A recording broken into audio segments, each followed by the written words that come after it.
Hi friends, Telugu ప్రేక్షకులందరికీ సుపరిచితుడైన తమిళ hero Karthi. అదేనండి, hero సూర్య తమ్ముడు కార్తీ. చాలా చక్కగా తెలుగులో మాట్లాడే కార్తీ అనవసరమైనటువంటి ఒక వివాదంలో దాదాపు ఇరుక్కోబోయి మళ్ళీ బయటికి వచ్చేశాడు. ఇంగిత జ్ఞానం ఉన్న వ్యక్తి కాబట్టి కార్తీ వివాదం లోపలికి లోతుల లోపలికి వెళ్లకుండా బయటికి వచ్చేశాడు. అది ఇక్కడ మనం ప్రత్యేకంగా మాట్లాడుకోవాల్సిన విషయం. కార్తీ ఏమన్నా తిరుమల లడ్డు గురించి తప్పు మాట్లాడా? పవన్ కళ్యాణ్ గారు ఎందుకు సీరియస్ అయ్యారు? తర్వాత కార్తీ ఏమన్నాడు? మళ్ళీ పవన్ కళ్యాణ్ గారు ఎంత చక్కగా కార్తీకి సమాధానమిస్తూ చాలా హుందాగా ఆ విషయాన్ని ఎలా ముగించారు, ఈ వీడియోలో మనం మాట్లాడుకునే ప్రయత్నం చేద్దాం. తిరుమల లడ్డూకు సంబంధించి ఎంత పెద్ద వివాదం చెలరేగిందో మనందరికీ తెలిసిందే. హిందువులందరూ మొత్తం ప్రపంచవ్యాప్తంగా ఎక్కడెక్కడ ఉన్నటువంటి హిందువులందరూ బాధపడుతున్నటువంటి అంశం మనందరికీ తెలిసిందే.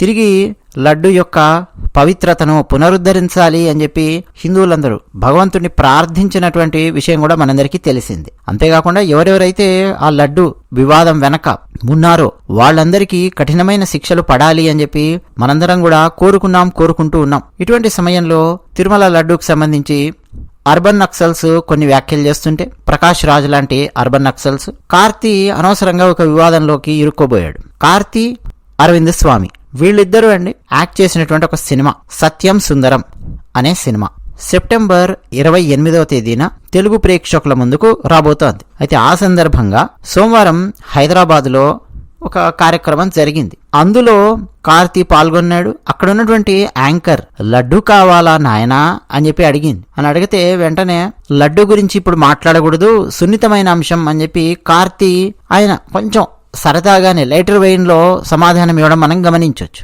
అయితే కార్తీ చేసినటువంటి కామెంట్స్ సోషల్ మీడియాలో ఫుల్గా వైరల్ అయ్యాయి. అంటే లడ్డు గురించి ఇప్పుడు మనం మాట్లాడకూడదు, సున్నితమైన అంశం అని చెప్పి చేసినటువంటి వ్యాఖ్యలు బాగా వైరల్ అయ్యాయి. అయితే పవన్ కళ్యాణ్ గారు ఈ వ్యాఖ్యల్ని చూశారు అనే విషయం మనకు అర్థమైపోయింది. విజయవాడ దుర్గమ్మవారి దేవాలయానికి వచ్చినటువంటి పవన్ కళ్యాణ్ గారు అక్కడికి వచ్చిన విలేకరులతో మాట్లాడారు.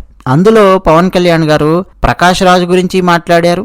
ఆచితూచి మాట్లాడాలి ప్రకాష్ రాజ్ ఇలాంటి విషయాల గురించి అని చెప్పారు, హితవు చెప్పారు. అలాగే కార్తీకి సంబంధించినటువంటిది కూడా పవన్ కళ్యాణ్ గారు మాట్లాడారు. ఏమనంటే, ఈ అంశంపై మాట్లాడితే మద్దతుగా మాట్లాడండి, లేకపోతే మౌనంగా కూర్చోండి. మీ సోషల్ మీడియాల ద్వారా అపహాస్యం చెయ్యాలని చెప్పి ప్రయత్నం చేస్తే ప్రజలు క్షమించరు. ఇది చాలా చాలా బాధ కలిగించే అంశము. లడ్డూపై జోకులేస్తున్నారు. నిన్న జరిగిన ఒక సినిమా ఫంక్షన్లో కూడా లడ్డూ సున్నితమైన అంశం అంటూ ఏంటో మాట్లాడారు. అలా అనొద్దు. నటీనటులను నేను చాలా గౌరవిస్తాను. మీరు 1కి 100 సార్లు ఆలోచించుకొని ప్రతి మాట మాట్లాడండి. అలాగే ప్రకాష్ రాజ్, నేను నిన్ను చాలా గౌరవిస్తాను. ఇటువంటి విషయాలు మాట్లాడేటప్పుడు ఆచితూచి మాట్లాడండి అని చెప్పి పవన్ కళ్యాణ్ కాస్త హెచ్చరిస్తున్నట్టుగానే మాట్లాడారు, కాస్త స్ట్రాంగ్ గానే మాట్లాడారు. అంతేకాకుండా పవన్ కళ్యాణ్ గారు ఏమన్నారంటే, ఒక ప్రకాష్ రాజే కాదు, సెక్యులరిజం పేరుతో మాట్లాడే ప్రతి ఒక్కరూ ఆలోచించి మాట్లాడాలి అని చెప్పి పవన్ కళ్యాణ్ గారు చెప్పారు. అయితే డైరెక్ట్ గా కార్తీ అన్నటువంటి వాక్యాన్ని పవన్ కళ్యాణ్ గారు రిపీట్ చేయడం, లడ్డు చాలా సున్నితమైన అంశము ఇట్లా మాట్లాడారు అని చెప్పి పవన్ కళ్యాణ్ గారు రిపీట్ చేయడంతో ఇమ్మీడియట్ గా కార్తీ ఆయన అలర్ట్ అయ్యారు. కార్తీకి ఆయనకు సంబంధించిన వాళ్ళు చెప్పారు, పవన్ కళ్యాణ్ గారు ఇలా వ్యాఖ్యలు చేశారు, అసహనం వ్యక్తం చేశారు అని చెప్పి. వెంటనే కార్తీ తన ఎక్స్ వేదికగా పోస్ట్ పెట్టారు, అంటే ట్విట్టర్ వేదికగా పోస్ట్ పెట్టారు. ఏమని పెట్టారంటే, కార్తీ, మన సాంప్రదాయాలను నేను గౌరవిస్తాను. నేను కూడా తిరుమల శ్రీ వెంకటేశ్వర స్వామి వారి భక్తుడిని. నేను ఉద్దేశపూర్వకంగా అసలు అలా అనలేదు. అక్కడ యాంకర్ అడిగినటువంటి ప్రశ్నకు సమాధానం ఇస్తూ ఒక సమాధానం చెప్పాల్సి వచ్చింది తప్ప ఎటువంటి తప్పుడు ఉద్దేశం గాని, కించపరచాలన్న ఉద్దేశం గాని, ఏదో కామెడీ చేయాలన్న ఉద్దేశం గాని ఎట్టి పరిస్థితుల్లోనూ నాకు లేవు అని చెప్పి కార్తీ అది చెప్తూ, ఒకవేళ నేను చేసినటువంటి ఆ వ్యాఖ్య వల్ల ఎవరైనా సరే బాధపడి ఉంటే నేను మనస్ఫూర్తిగా క్షమాపణలు చెప్తున్నాను అని కూడా హీరో కార్తీ చాలా చక్కగా స్పందించాడండి. చాలా డిగ్నిఫైడ్ గా స్పందించాడు. సో ఈ హుందాతనము, ఈ ఇంగిత జ్ఞానం కావాలి. మరి ఇంత హుందాగా స్పందించినప్పుడు పవన్ కళ్యాణ్ గారు మళ్ళీ సమాధానం ఇవ్వాల్సిన అవసరం ఉంటుంది కదా. అందుకే సమాధానం ఇచ్చారు పవన్ కళ్యాణ్ గారు. ఏమని అంటే, కార్తీ, ఈరోజు మీరు స్పందించిన తీరు చాలా సంతోషంగా ఉంది. మన సంప్రదాయాల పట్ల మీరు చూపే గౌరవానికి నేను మిమ్మల్ని అభినందిస్తున్నాను. పవిత్ర క్షేత్రమైన తిరుపతి, తిరుమల లడ్డు మహాప్రసాదం కోట్లాది మంది భక్తుల మనోభావాలతోనూ భావోద్వేగాలతోనూ ముడిపడి ఉన్న అంశం. ఇలాంటి విషయాల్లో జాగ్రత్తగా వ్యవహరించడం చాలా అవసరం. అందుకే ఈ విషయాన్ని మీ దృష్టికి తీసుకొస్తున్నా. అంతే తప్ప దీని వెనక మరే ఉద్దేశం లేదు. ఉద్దేశపూర్వకంగా మీరు మాట్లాడలేదని, అది అనుకోకుండా జరిగిందని నేను అర్థం చేసుకున్నాను. మనం ఎక్కువగా ఆరాధించే మన సంస్కృతి, ఆధ్యాత్మిక విలువల పట్ల గౌరవ మర్యాదలు చూపడం ప్రజా జీవితంలో గడిపే మనలాంటి వాళ్ళందరి బాధ్యత.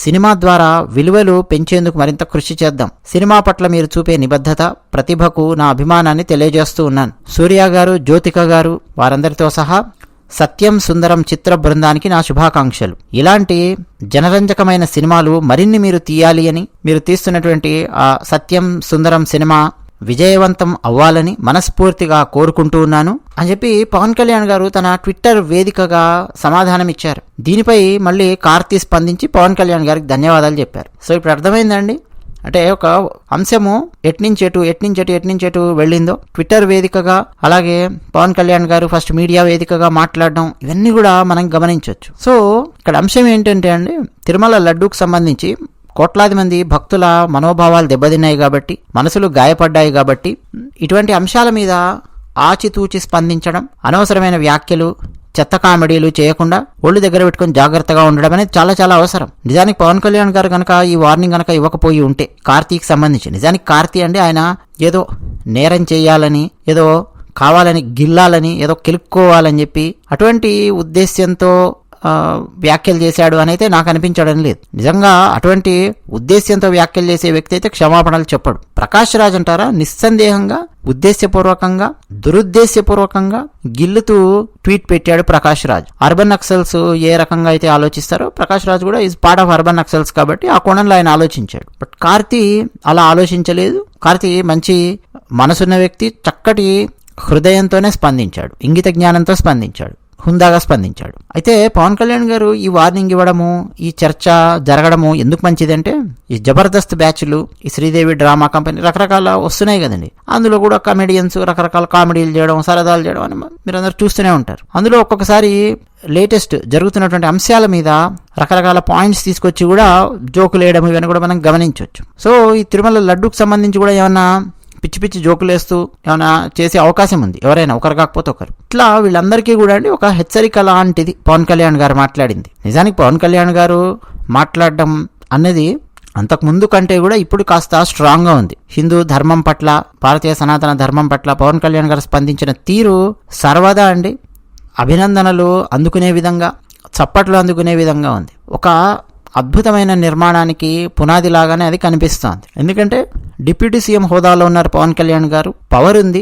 సో డెఫినెట్గా ఏమైనా సరే, అంతకుముందు రథం కాలిపోయినప్పుడు ఏం జరిగిందో, రాముల వారి విగ్రహం యొక్క తలను తొలగించే పనులు కొంతమంది చేయడము, ఆ టైంలో ఏం జరిగిందో మనందరం ఎంత బాధపడ్డామో, కనకదుర్గమ్మ వారి రథానికి సంబంధించి 3 వెండి సింహాలు మాయమైనటువంటి సంఘటన, ఇట్లా చాలా చాలా సంఘటనలు మనం వింటూ వచ్చాం.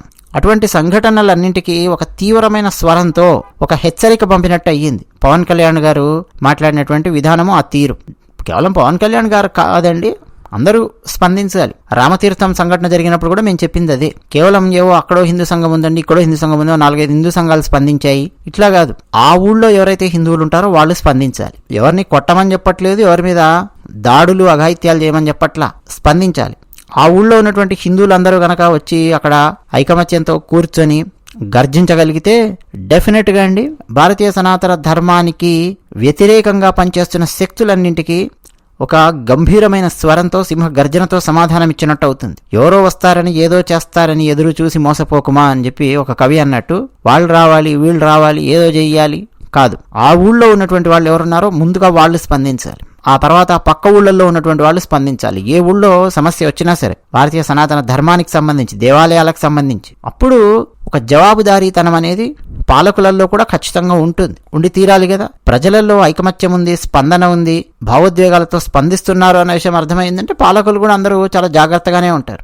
ఆ పాలకులు ఈ పాలకులు అని కాదు, ఎవరైనా కానీ జాగ్రత్తగా ఉంటారు. ఇక తిరుమల లడ్డూకు సంబంధించండి సిట్ ఏర్పాటు అయ్యింది, చూద్దాం ఏం జరుగుతుందో.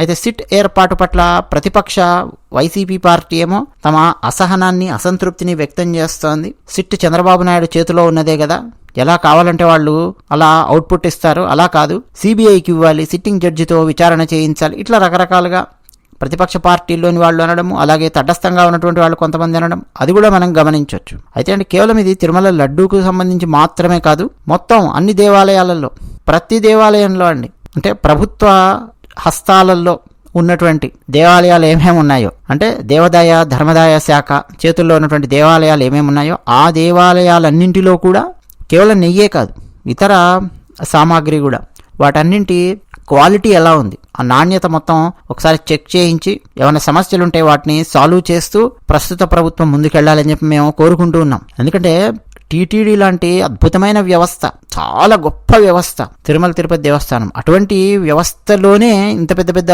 తప్పులు జరిగినప్పుడు చిన్న చిన్న దేవాలయాలలో ఇంకా ఎటువంటి తప్పులు జరగడానికి ఆస్కారం ఉంది అన్నటువంటి భయాందోళనలు హిందువులలో అక్కడక్కడ మనకు వినిపిస్తూ ఉన్నాయి.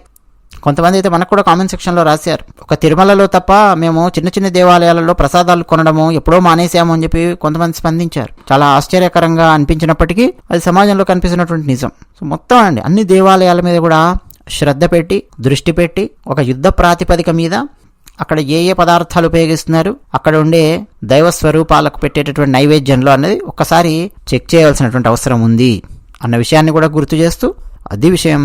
ధన్యవాదాలు. ఇక తగ్గు.